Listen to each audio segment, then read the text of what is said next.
Get ready for the countdown. 10, 9, 8, 7, 6, 5, 4, 3, 2, 1, 0.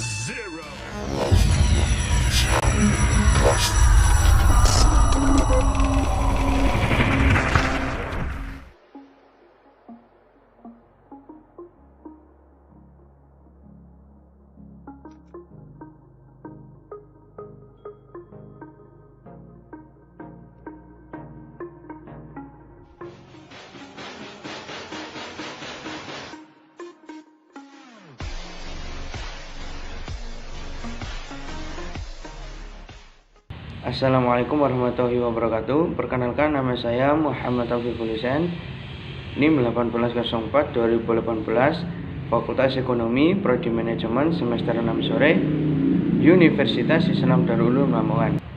Di sini saya akan mempresentasikan mata kuliah Metodologi Penelitian bab 4 yang berjudul Kajian Pustaka dan Kerangka Pemikiran serta Hipotesis atau Pendekatan Masalah. Sebelum itu, saya akan sedikit menerangkan betapa pentingnya kita mempelajari tentang kerangka pemikiran. Karena satu, kerangka pemikiran memiliki manfaat yang sangat banyak, di antaranya membantu peneliti menempatkan penelitian dalam konteks yang lebih luas. Selain itu juga, hal ini juga membantu peneliti dalam menguji rumus masalah, sehingga peneliti lebih mudah dalam merumuskan suatu masalah yang sudah diambil secara masuk akal.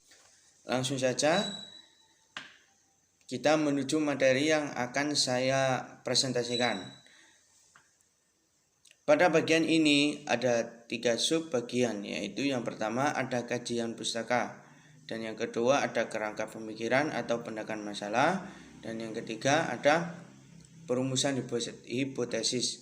Nah, dari tiga-tiganya itu nanti akan saya terangkan satu persatu, dan nanti juga saya akan memberikan satu contoh dalam perumusan hipotesis. Yang pertama, di sini ada kajian pustaka.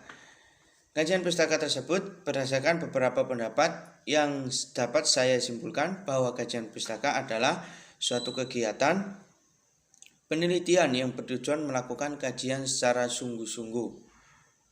Karena tentang teori-teori, tentang konsep-konsep, dan yang berkaitan dengan topik yang akan diteliti sebagai dasar dalam melangkah pada tahap penelitian selanjutnya.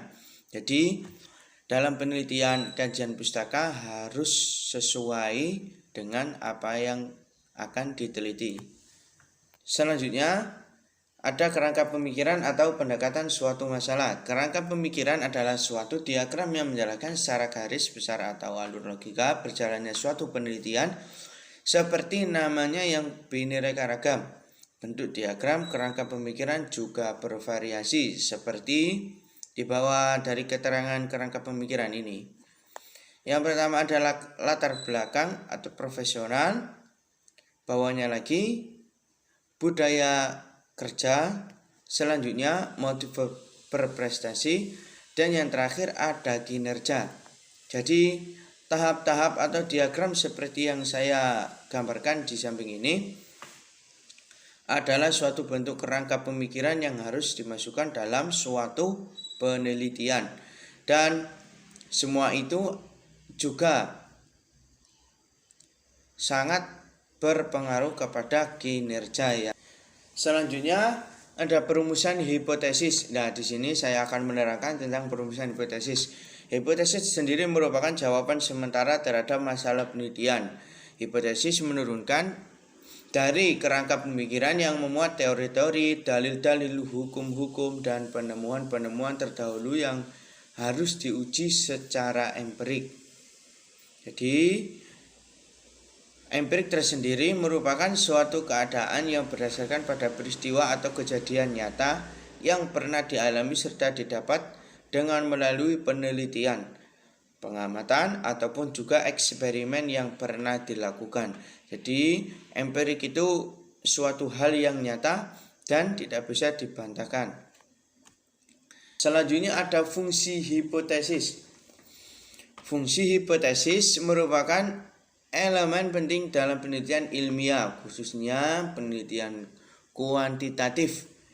Kerlinger menerangkan terhadap 3 alasan utama yang mendukung pandangan ini, diantaranya yang pertama, 1. Hipotesis dapat dikatakan sebagai piranti kerja teori. Dan yang kedua, hipotesis dapat diuji dan ditunjukkan kemungkinan benar atau tidak benar atau difalsifikasi. Dan yang ketiga, hipotesis adalah alat yang besar adanya untuk memacu pengetahuan karena membuat ilmuwan dapat keluar dari dirinya sendiri. Selanjutnya, hipotesis dibagi menjadi 3. Yang pertama ada hipotesis 0, yang artinya prediksi bahwa tidak ada hubungan antara variabel atau tidak ada perbedaan antara kelompok terkait variabel peneliti. Selanjutnya, hipotesis berarah atau hipotesis alternatif, yaitu prediksi bahwa terdapat hubungan antar variabel atau antar kelompok terkait variabel peneliti baik secara positif maupun negatif.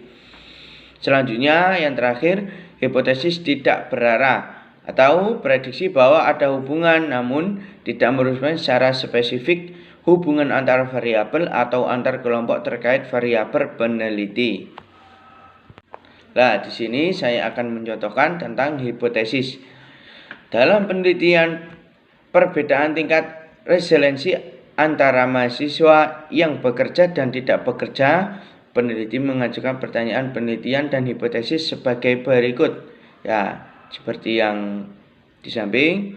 Pertanyaannya adalah, apakah ada perbedaan tingkat resiliensi antara mahasiswa yang bekerja dan tidak bekerja?